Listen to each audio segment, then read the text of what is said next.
तो दोस्तों आज की ग्राउंड रिपोर्ट में हम देखने जा रहे हैं कालिंदी कुंज। दोस्तों यह भी एक बहुत बड़ा यमुना घाट में से एक है और यहाँ के हालात कैसे हैं, लोगों ने यहाँ पर किस तरीके से गंदगी मचाई है और बरसात के बाद इसका रुद्र रूप हो जाता है। आपको पता ही है दोस्तों, पानी का लेवल बढ़ जाता है क्योंकि पीछे से पानी जब आता है और साथ ही साथ जब डैम में से पानी को छोड़ा जाता है तो दोस्तों आपको पता ही है पानी का लेवल हाई हो जाता है। मगर यहाँ भी गंदगी का अंबार लगा हुआ है दोस्तों। सफाई तो होती है लेकिन तो पता नहीं ये लोग कूड़ा कहाँ डालते हैं और कहाँ से अंदर आ जाता है, ये समझ नहीं आता। ब्रिज से फेंकते हैं क्या है, लेकिन दोस्तों पानी यहाँ पर भी गंदा है। तो आज हम यहाँ पर कंप्लीट ग्राउंड रिपोर्ट देखने वाले हैं, टीडीएस वैल्यू भी चेक करेंगे और आपको पूरा बताएंगे। तो चलिए सीधा चलते हैं हम कालिंदी कुंज। एक बार दोस्तों चैनल को सब्सक्राइब करना ना भूलें। तो दोस्तों अब हम कालिंदी कुंज के अंदर आ चुके हैं और आप देख सकते हैं पानी बरसात के बाद काफी हद तक साफ हुआ है। इक्का दुक्का जलकुंभियां यहाँ पर घूमती दिखेंगी। ज्यादा यहाँ पर कुछ तैरता हुआ फ्लोटिंग वाला कूड़ा यहाँ पर ज्यादा नहीं आ रहा इस बार, अच्छी बात है ये। मगर इसके किनारे की साइड अगर आप देखेंगे तो आपको काफी सारा कूड़ा करकट दिखेगा जो कि पानी से बहकर आया होगा या लोगों ने फेंका होगा। ठीक है। और यही कल को जब दोस्तों पानी का लेवल और ऊपर आता है तो ये सारा देखिए किस तरीके से पानी में नीचे चला गया है जो ऊपर था। तो ये वाटर पॉल्यूशन का एक बहुत बड़ा रोल निभाता है दोस्तों। और मैंने जैसा आपको पिछली वीडियोस में भी बताया था, ये जो प्लास्टिक का कूड़ा हो गया, लोगों ने जो पन्नियां वन्नियां जो फेंक रखी है, ये कभी डिकम्पोज नहीं होता। और अभी टीडीएस वैल्यू भी नापेंगे, टीडीएस मीटर भी लाए। ठीक है दोस्तों, ये भी हम आपको दिखाएंगे। बाकी जैसा आपको पता ही है ये कितनी दूर से यमुनोत्री से होती हुई ये हमारी नदियां चलती है और आते आते आते आते इनका हाल क्या हो जाता है। और बरसात के दिनों में दोस्तों जब पानी भर भर के आ रहा होता है उस टाइम पे हालांकि क्वालिटी पानी की जरूर सही होती है, लेकिन इसका रौद्र रूप अगर आप ऊपर से आते हुए नोट करेंगे तो आप भी डर जाएंगे दोस्तों। फ्लो इतना तेज होता है कि गाड़ियां तक ये बहाकर ले जाए। तो हमें इसकी कदर करनी चाहिए दोस्तों, ना कि हमें इनमें गंदगियां फेंकनी चाहिए। और अपनी तरफ से जितना हो सके हम कंट्रोल करेंगे तो दोस्तों ये फिर से पीने लायक जल हो जाएगा दोस्तों। एक टाइम पर इसका पानी सीधा नदियों से पिया जाता था। पूरे गांव की प्यास बुझाने वाली नदियों में से एक नदी है ये हमारी।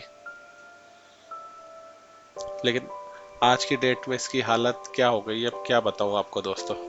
तो अभी इस टाइम पर दोस्तों जैसा आपको पता है हथिनी कुंड ये सब जो डैम होते हैं यहाँ से पानी छोड़ा जाता है और इसके बाद दोस्तों इसकी जो पानी की रफ्तार है, पानी का फ्लो है, एकदम डेंजरस लेवल पर आ जाता है। आइए एक बार टीडीएस नाप लेते हैं। टीडीएस का क्या, देखिए 0 पर यूनिट कर ली है और यहाँ पर देखते हैं कितना लेवल दिखाता है। पानी में डुबो देते हैं 1 मिनट और होल्ड कर लेते हैं ताकि आपको पता रहे। देखिए टीडीएस की वैल्यू काफ़ी 400 समथिंग आई है, पिछली बारी के मुकाबले काफ़ी कम है। पिछला वाला अराउंड 700 था। तो जैसे लोगों ने मुझे कमेंट में बताया था बरसात में टीडीएस कम हो जाता है, तो बरसात के बाद भी नापेंगे।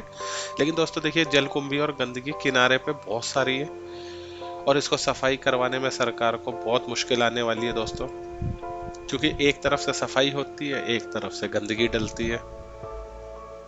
ये देखिए तो पूरा यहाँ पर आपको पन्नियां कूड़ा करकट ऐसा लगता है कि जैसे कूड़ा घर हो पूरा। तो लोग अगर बाज नहीं आएंगे दोस्तों तो ये कभी साफ नहीं होगी, हमें इसकी कदर करनी चाहिए। और जैसा मैंने आपको बताया पानी में इक्का दुक्का जलकुंभी आपको दिखेंगे। देखिए सामने 1 2 यहाँ पर है, एक आध यहाँ है। तो ज्यादा कुछ ऐसा फ्लोट करने वाली चीज यहाँ नहीं है कि हम कहें कि हाँ फ्लोटिंग इम्प्योरिटीज ज्यादा है। बाकी एरिया बहुत बड़ा है। ठीक है, बहुत बड़ा है दोस्तों। ये चल के खत्म करने में आपको पूरा एक दिन लग जाएगा। ये ब्रिज है सामने, ब्रिज के वहां से भी लोग कुछ ना कुछ फेंकते ही होंगे मेरे हिसाब से। पूजा पाठ किया, टोटके वगैरह किए, वहां ऊपर से फेंकते हुए निकल गए। कौन पकड़ेगा, आपको पता ही है, कोई गार्ड वार्ड बिठाया है नहीं अभी। तो काफी कमेंट आए थे जिसमें लोगों ने सजेशन दिया था कि गार्ड बिठा दिया जाए, लेकिन दोस्तों इतना बड़ा एरिया कहाँ तक आप बिठा पाओगे। बैरिकेडिंग कितनी ऊंची कर दे, फेंकने वाले फेंकते हुए निकल ही जाते हैं।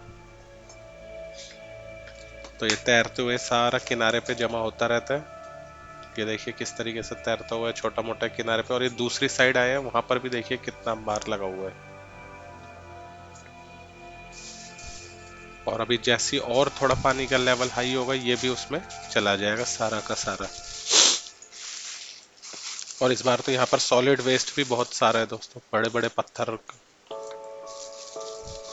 बोरियां, कट्टे सब यहीं पर आपको देखने को मिल जाएंगे। देखिए ईंटें वगैरह।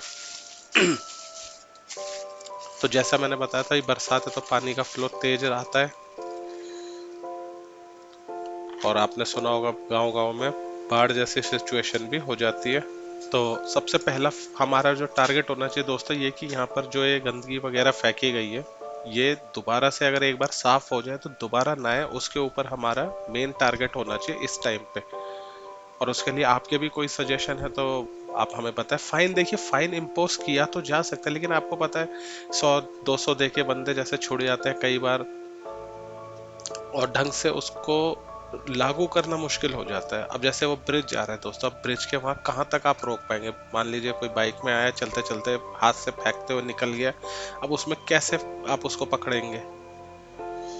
ठीक है, क्योंकि चलता हुआ रोड है पूरा दिन, ये पूरा इतनी बड़ी रोड है ये आपकी कालिंदी कुंज वाला, जो बोटेनिकल गार्डन हर जगह जा रहा होता है, नोएडा। तो इस ये सबसे ज्यादा मैक्सिमम ट्रैफिक वाला रूट रहता है। तो और दोनों साइड होता है, ये सिर्फ ये नहीं है कि एक तरफ है, दूसरी साइड भी इसके दूसरा किनारा है। और मशीनें यहाँ पर आप कितनी लगा लें, अब ये मशीनें जलकुंभियां कितनी निकाल लें, लेकिन लोग क्या करते हैं, कंटिन्यू कूड़ा फेंकते रहते हैं। हाँ, लेकिन जब पूजा पाठ का समय आता है, छठ पूजा वगैरह आती है दोस्तों, फिर ये भगमार बन जाती है उस टाइम पे सबकी।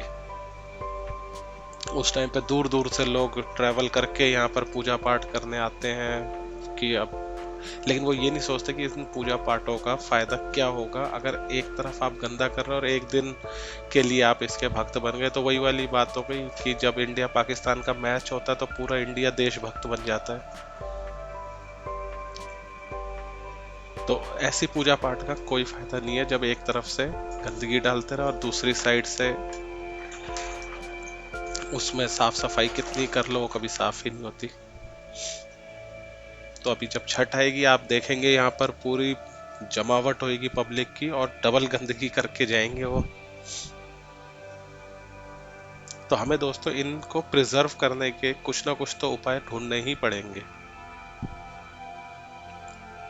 क्योंकि छोटा मोटा एरिया तो है नहीं कि एक दिन में साफ हो जाए। इसके लिए एक बहुत लंबा चौड़ा हमें प्लान रखना पड़ेगा, तभी जाके ये साफ हो पाएगी। और अब आने वाले दिनों में कुछ टाइम में छठ पूजा वगैरह जब आएगी तब भी हम आपको वहाँ की ग्राउंड रिपोर्ट भी दिखाएंगे।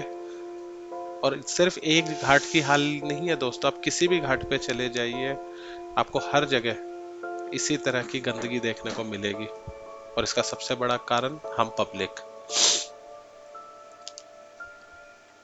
क्योंकि हम वैसे तो बातें बड़ी बड़ी कर देते हैं, हम ये करेंगे, हमें ऐसा करना चाहिए वैसा करना चाहिए, जब एक्चुअल की बात आती है तो हम ही गंद मचा देते हैं दोस्तों। कितनी बार होता है हम जहाँ पर घाट पे जाके जब पूजा पाठ करते हैं कपड़े वहीं फेंक देते हैं। खैर, बाकी आने वाले दिनों में दिखाता हूँ आपको क्या होता है यहाँ का अपडेट। आपको वीडियो कैसी लगी कमेंट करें, चैनल सब्सक्राइब जरूर करें और अपने सजेशन हमें